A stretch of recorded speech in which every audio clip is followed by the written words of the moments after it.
Almas Crucificadas, pelo espírito Vitor Hugo, psicografado por Zilda Gama. Livro 8º, Lutas e Conquistas Espirituais. Continuação. Os dois adolescentes, após profundo suspiro, foram restituídos à vida material. Por momentos conservaram-se entorpecidos, com a mente obscurecida pelas sombras do sono clarividente. Mas, readquiridas as percepções normais, Lúcio exclamou fitando Ismael: "Que estranha impressão deixou em meu cérebro o sonho da noite que findou. Parece-me que estive longe deste solar." "Eu também tenho a mesma sensação, Lúcio", exclamou Ismael. "Que é sonho no teu entender, Lúcio? Não tiveste a sensação de haver transporto as fronteiras da terra, entrando em contato com nossa querida mãezinha?" Sim. Lastimo que não nos lembremos nitidamente de todas as cenas que presenciamos, Lúcio. Ficou-me gravado na mente, porém, o termos assumido solene compromisso com a nossa inesquecível mãe e com o desventurado Cláudio, de quem agora tenho compaixão pelo seu sofrimento. Justamente o que ocorre em meu íntimo, Ismael. Márcio Tassiano, que ouvia, já desperto, o diálogo dos dois jovens, aproximou-se de ambos e ponderou: "Lúcio, em tudo o que nos acontece, há um motivo oculto, às vezes indecifrável, cujas bases estão no passado secular de cada um de nós." "É verdade, avôzinho. Eu, que detestava Cláudio instintivamente e sentia invencível repulsa pela sua presença, agora, devido à sua cegueira, senti que o perdoei, que seria talvez capaz de amá-lo se continuasse a viver a seu lado." "Ele conseguiu um triunfo", murmurou Márcio. Terminou assim, no início daquele dia, o breve diálogo amistoso do ancião com os dois adolescentes. Tendo pretendido dispor do solar da Galileia para que fossem evitadas lutas futuras, Márcio Tassiano recebeu salutar intuição em seu próprio íntimo, que o revestiu de indômita coragem moral para, dentro em pouco tempo, normalizar novamente a vida naquela pacífica região. Notara, porém, que alguns valores monetários e documentos, dos quais lhe falara o conde de Morato, não haviam aparecido, o que causava intensa preocupação, pois até o testamento em que fora feita a doação de todas as suas propriedades estava em local para ele ignorado. À noite, comunicara ele a sua perplexidade aos dois adolescentes e, em comum, fizeram veemente prece ao espírito do extinto Castelão e de sua consorte, rogando-lhe uma elucidação que lhes permitisse agir de acordo com as leis civis de sucessão. Depois da prece, os dois jovens adormeceram profundamente, não sucedendo o mesmo ao ancião, que permaneceu em longa vigília, antes de poder conciliar o sono, o que se deu tardiamente, quase ao alvorecer. Em sonho revelador, achou-se ele então na presença de Dioneia, metamorfoseada em entidade de refulgências indescritíveis. Sentiu-se deslumbrado, ouvindo-a com interesse máximo. "Meu velho amigo, não vos aflijais pelo desaparecimento do que poderia causar prejuízos materiais, se realmente sumissem os valiosos documentos. A escritura e todos os papéis que procurais encontram-se em uma arca, num dos menores compartimentos do subterrâneo.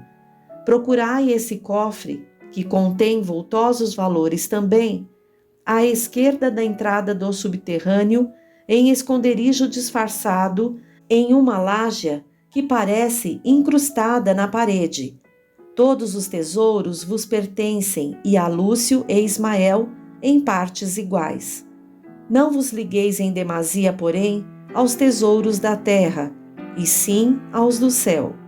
Vós, Márcio Tassiano, tereis ainda mais de um decênio de vida planetária, quando se aliarem Lúcio e Ismael a duas dignas damas, ainda que de origem modesta, com as quais se consorciarão, haverá ensejo de regresso à terra para Cláudio e Geocira, reencarnados irmãos, a fim de que se transmudem em afeto e dedicação os antigos rancores que reinam em suas almas há muitos séculos. Não busqueis aumentar os cabedais que encontrareis, acrescidos dos rendimentos do solar. Antes, procurai conservá-los para dispêndios futuros. Ao fim de cada ano, porém, gratificareis todos os servos e camponeses, proporcionalmente aos serviços prestados, não só para incentivo no trabalho de cada um, mas também para conforto dos seus lares. Agora, algo direi sobre as coisas espirituais. Os habitantes deste castelo, crianças e adultos, deverão partilhar das reuniões cristãs que eu dirigia, sob os auspícios de nossos desvelados mentores. Vós as conduzireis, auxiliado por Lúcio e Ismael, que têm faculdades psíquicas, grandemente evoluídos que são. Ambos pertenceram já aos templos de Eleusis e ali exerceram função quase sacerdotal, aliados ao inovidável Joel Sarajevo, da mesma hierarquia espiritual. Sereis auxiliado em todas as situações. Não vos descuideis dessas reuniões para que todos tenham oportunidade de receber a flux, bênçãos e proteção valiosas. Espinhosa é a vossa incumbência, mas o trabalho é a lei que rege o universo, que nos proporciona o exemplo insofismável de incessante atividade. Portanto, os que têm a centelha divina não podem deixar de imitá-lo e ao próprio Criador, que não repousa um átomo de tempo no transcurso dos milênios. Agradeço-te quanto acabaste de me dizer, Dioneia, minha filha. Vou partir agora, Márcio Tassiano, lembrando-vos ainda uma vez os encargos da administração e governo deste castelo. Perdestes o outro, mal adquirido por vossos ancestrais, dando origem a rancores remotos, cujas consequências verificastes em Sertório Galeno, cuja odiosidade teve origem nos séculos transcorridos. Deveis fazer preces em benefício daquele irmão delinquente, para que arrefeçam os ódios que nutriu por vós e vossos parentes. Que Deus vos ampare e inspire sempre, Márcio Tassiano. Bruscamente despertou o ancião, ficando-lhe na mente a síntese de quanto ouvira da inesquecível Dioneia. Algumas de suas palavras haviam-lhe ficado nítidas e indeléveis na reminiscência subconsciente. No dia que se seguiu àquele inovidável sonho nítido, durante o qual palestrara com Dioneia, Márcio procurou o esconderijo, então ignorado por ele, existente no subterrâneo do solar, e encontrou realmente uma urna de grandes proporções e repleta de considerável tesouro em joias, moedas e outras preciosidades. Então, por escrúpulo, chamou os 2 jovens netos, mostrou-lhes os bens e, avaliado o que se encontrava no erário secreto, combinaram guardar segredo, para evitar a cobiça, os instintos perversos dos ambiciosos.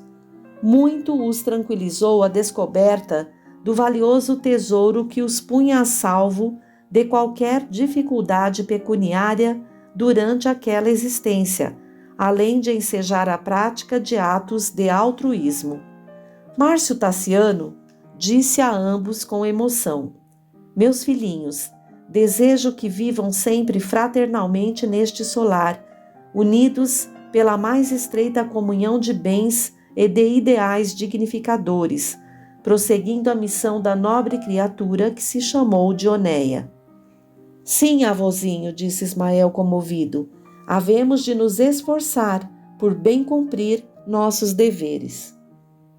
Márcio fitou-o com ternura e por momentos pareceu-lhe haver retrocedido à época em que vira Marcelo adolescente, pois Ismael teve então o mesmo timbre de voz e a mesma expressão que caracterizavam o filho assassinado. Jesus vos abençoe e a todos os vossos bons pensamentos, murmurou Márcio, abraçando os dois jovens. Durante alguns meses, Márcio Tassiano aplicou-se exclusivamente à organização dos serviços gerais, aceitando alvitres de alguns, atendendo às solicitações de outros, agindo com um verdadeiro tino administrativo. Disseminou mais amplamente a instrução primária, não só para as crianças, mas também para os adultos, e finalmente restabeleceu o que tanto agradava a Dioneia quando se encontrava no plano terreno, as preces em conjunto. Certo dia, pela manhã, Ismael falou ao avô: hoje, se estivesse vivo, Cláudio marcaria mais um aniversário. Vamos fazer preces em seu benefício. Esse interesse de orar pelo infortunado Cláudio, respondeu o ancião, comprova que teu espírito já se reconciliou plenamente com o dele, por inspiração cristã. Desta forma, deverás proceder sempre no decorrer desta existência. Assim se sucediam os dias no Alcázar, suavemente, ocupados todos em mistérios condignos. Aos domingos, ao entardecer, congregavam-se no salão instalado no andar térreo, iluminado suficientemente por lâmpadas de nafta, em reuniões dirigidas por Márcio Tassiano e Rogério César, um dos professores contratados por Dioneia, e que era verdadeiramente inspirado por entidades extraterrenas. Certa vez, quando já se achavam todos reunidos, uma camponesa muito entristecida, recordando a data da morte de uma filha, começou a chorar. Que loucura lamentar a morte, falou um campônio que se encontrava com os olhos fechados em atitude de prece. A morte para mim foi a liberdade, a isenção de todas as dores e apreensões que afligem as criaturas humanas quando aprisionadas na matéria, cárcere de carne e ossos. Márcio, que o escutara, respondeu-lhe: louvo muito o vosso desprendimento do domínio da matéria, meu amigo. Mas nem todos os que partem para o plano imaterial podem fruir a mesma serenidade espiritual que só é facultada aos que cumpriram as tarefas planetárias, sempre honestos, piedosos, austeros no exercício de todos os labores, nunca prejudicando o seu semelhante. Os que assim ainda não procedem, forçosamente terão que sofrer mais intensamente do que quando se encontravam na terra. É preciso, então, o reingresso dos faltosos no mundo das trevas, a fim de que possam trabalhar para a remissão de todos os delitos no plano material, na era dolorosa e bendita das reparações. Nesse momento, um campônio caiu ao solo, murmurando comovidamente: ó, cegueira que tanto me angustia! Mergulhado como me encontro nas trevas aterradoras, meu suplício ainda mais penoso se torna agora, porque meus ouvidos não escutam a voz divinal e acalentadora de minha saudosa e inesquecível Dioneia, minha desdita após a morte que tanto almejava agravou-se assim. Por que, querida Dioneia, tu que tanto bem fazes e pregas, não me retiras deste abismo de trevas em que me asfixiam e flagelam? Queria vê-la, queria extasiar minha alma, contemplando-a com a figura sideral. Houve um momentâneo silêncio, apenas quebrado pelos soluços do Campônio, que então interpretava os pensamentos do ex-senhor do solar da Galileia, que murmurou: ouço uma voz angélica que diz: abençoemos as próprias trevas, pois de imersos nelas é que sairemos para as luzes da remissão. Tu te iludes, Cláudio, respondeu a entidade pela voz de Rogério. Está sendo experimentado o teu valor moral. Lúcio e Ismael vão vibrar nas harpas uma prece sonora, e todos os irmãos presentes irradiarão espiritualmente em teu benefício que, mais do que nos olhos, tens a treva no próprio espírito. Suavíssimo arpejo repercutiu no recinto. Todas as almas ali congregadas em uníssono vibraram em favor de Cláudio Solano, que, incorporado em um honesto Campônio, o levou a prosternar-se, enquanto de seus olhos jorravam lágrimas e dos lábios esmaecidos se evolou humílimo rogo. Deus, Deus misericordioso e bom, graças porque me proporcionastes, novamente nesse instante inovidável, um clarão interior que me faz desvendar todos os rostos dos que aqui se encontram. Jamais a luz me pareceu tão bela. Vossas preces cristãs acabam de penetrar-me o recesso da alma. Quero, por isso, doravante, compartilhar de vossos trabalhos fraternos. Graças sejam rendidas ao Pai Celestial, que acaba de restituir-me a visão. Posso, enfim, ver. Jamais compreendereis o suplício de um cego, ao perceber que a natureza maravilhosa desapareceu como que sob o efeito de um eclipse eterno. Imploro perdão a todos quantos prejudiquei outrora, quando envaidecido com os tesouros que julgava meus e hoje já não me pertencem, fui arrastado pela ânsia de ser feliz, amado, triunfante em tudo. Perdoai-me, pois, todos quantos prejudiquei, todos a quem ofendi. Falou novamente a mesma entidade que se manifestava por intermédio de Rogério. Não posso desvendar mais claramente os desígnios divinos. Vamos, agora, concluir o que desejas, meu irmão. Espera-te hoje uma confortadora surpresa. Reverás páginas imortais da natureza, ao lado de um dos mais dedicados amigos que tens tido no percurso do teu já milenário passado, Joel Sarajevo.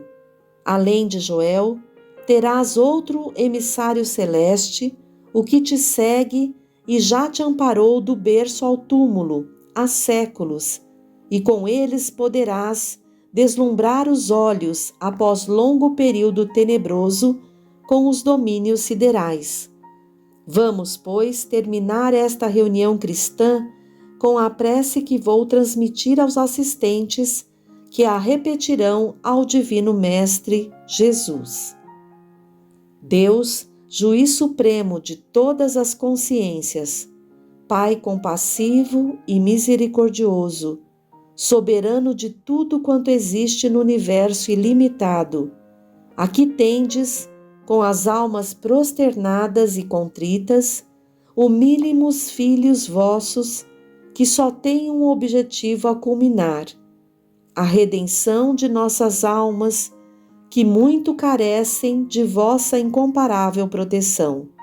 Abençoai todos quantos se acham aqui congregados, incrustando em todas as almas presentes o símbolo da cristandade, uma cruz, simbolizando a fé, a resignação e o sacrifício nos instantes de provas remissoras, confiança ilimitada em vossos desígnios, suportando-a heroicamente em nossos ombros frágeis, tal qual Jesus o fez, até que possamos depô-la no Calvário bendito da salvação de todos os seres, para que tal fé não seja obscurecida pelo fanatismo, e sim se torne consciente, alicerçada nas leis sacrossantas, que tão bem se fundem no amai-vos uns aos outros, preceito de harmonia, de sentimento altruístico. O amor é um excelso sentimento, quando não contém um átomo sequer de egoísmo, de servilismo, de prepotência, e por isso mais se sublima quando se assemelha ao de Jesus. A piedade, que é o amor, luz sem exigir recompensas, consagrada a todos indistintamente, sem resquícios de domínio, transformada em compaixão pelos que sofrem na alma e na matéria. Não é o sentimento impulsivo de escravidão nefasta sobre outro ser humano, cortando-lhe até a liberdade do pensamento. Este afeto não é jamais condenado pelo árbitro supremo, porque se transforma no decorrer dos séculos em sentimento impoluto. É ele semelhante à lagarta que se arrasta pelos caules das árvores e mais tarde, metamorfoseada em falena sutil e alada, ascende aos ares qual flor viva. Não há sobre a terra outro paralelo mais exato na maravilhosa transformação de um ser material que pode deixar o pó do solo e voar pelo espaço. Espero, pois, Cláudio, que substitua o amor senhoril, egoístico e exclusivo pelo que só desabrocha no coração dos que estão atraídos pelos fulgores celestes, pelas harmonias siderais e pelo amor ao próximo. O intermediário de Cláudio começou a soluçar, emocionando todos os assistentes daquela reunião cristã. Apesar de tudo quanto desejo renunciar para a salvação de minha alma, será para mim o maior dos suplícios a separação daquela que continuo a amar sobre todas as criaturas humanas, murmurou o intérprete de Solano. É mister que transformes o amor da criatura pelo do Criador, a fim de que seja real o teu arrependimento, Cláudio. É mister que te eleves moralmente e consigas veemente e alentadora fé nos desígnios supremos. A fé será para mim a renúncia de todas as felicidades terrenas, crendo apenas nas venturas celestes, longínquas, conquistadas nos transcursos dos milênios. Sim, mas essa é a mais integral de todas as venturas humanas, porque norteia a alma para Deus e não a desvia do bom caminho. Deve ser Dioneia quem fala, mas por isso mesmo todo o meu pesar é saber que ela pode partir novamente, deixando-me em penumbra por tempo indeterminado. Todos os presentes escutaram sensibilizados as palavras que dir-se-ia tinham sido proferidas pelo próprio Cláudio Solano, sempre hesitante, meio contraditório, trabalhando pela dúvida e por pensamentos sombrios e eivados de egoísmo apaixonado. Vais receber uma prova magna da excelsitude divina, desditoso irmão, falou Rogério, intérprete de Dioneia. Vou partir, mas serás amparado e norteado por um fúlgido emissário, e com ele poderás ser transportado ao infinito e aprender que o amor predominante deve ser parecido ao de Jesus, transformado em fraternidade, isento de retribuição, de partilha ou de interesses. Se te conservares insensível ao magno Cicerone celeste que te vai seguir através do espaço insondável, prolongar-se-á a nossa separação, talvez por muitos decênios. Não, não, não, murmurou a entidade manifestante pelo Campônio. Quero tudo sofrer e cumprir, as mais torturantes de todas as punições, menos a cegueira e a tua ausência indefinida. Ajoelhando-se bruscamente, com os braços elevados, o camponês, interpretando os pensamentos de Cláudio Solano, exclamou quase soluçante: Perdão, perdão, meu amigo, meu inesquecível Marcelo. Quero que me perdoes donde estiveres e espero que te compadeças de meus acerbos padecimentos. Apavora-me o ser cego. Estás perdoado, Cláudio, meu amigo, murmurou alguém com voz emocionada e grave dentre os assistentes. Todos voltaram o olhar surpreso para quem pronunciara as inesperadas e comovedoras expressões cristãs e ficaram perplexos ante Ismael, hirto, lívido, com o indicador da mão direita erguido para o alto. Márcio Tassiano, entre todos os que ali se achavam, era o mais comovido.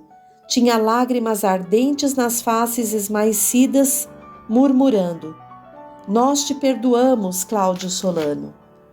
Mal foram pronunciadas estas palavras, todos os presentes, sob o influxo de muitas entidades tutelares, que, embora invisíveis, ali estavam, prosternaram-se quase que de um só impulso, e Rogério disse com suavidade: Vibrai uma prece sonora, irmãos, em agradecimento às graças que vos foram concedidas e em intenção dos sofredores que se encontram neste recinto.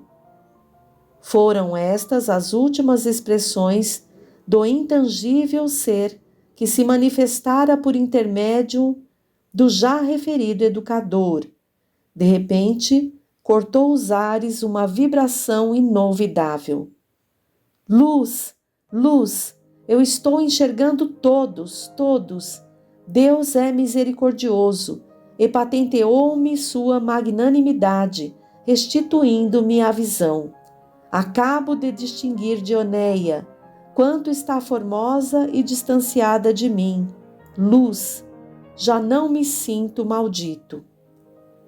Após momentâneo silêncio, Lúcio e Ismael começaram a dedilhar as harpas em conjunto harmonioso, modulando uma verdadeira prece de sons dulcíssimos, que a todos emocionou. Esta reunião, murmurou Márcio, ainda sensibilizado, jamais sairá de minha mente. Hei de ter saudade do que se passou neste recinto, avôzinho, pois julgo haver reconhecido a voz bendita daquela que Deus me concedeu por mãe, falou Lúcio.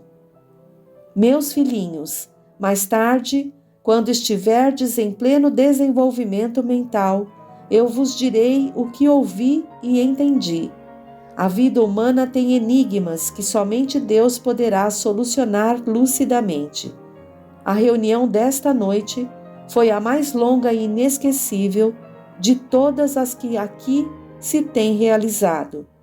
Vamos, porém, repousar agora, pois já está prestes a alvorecer.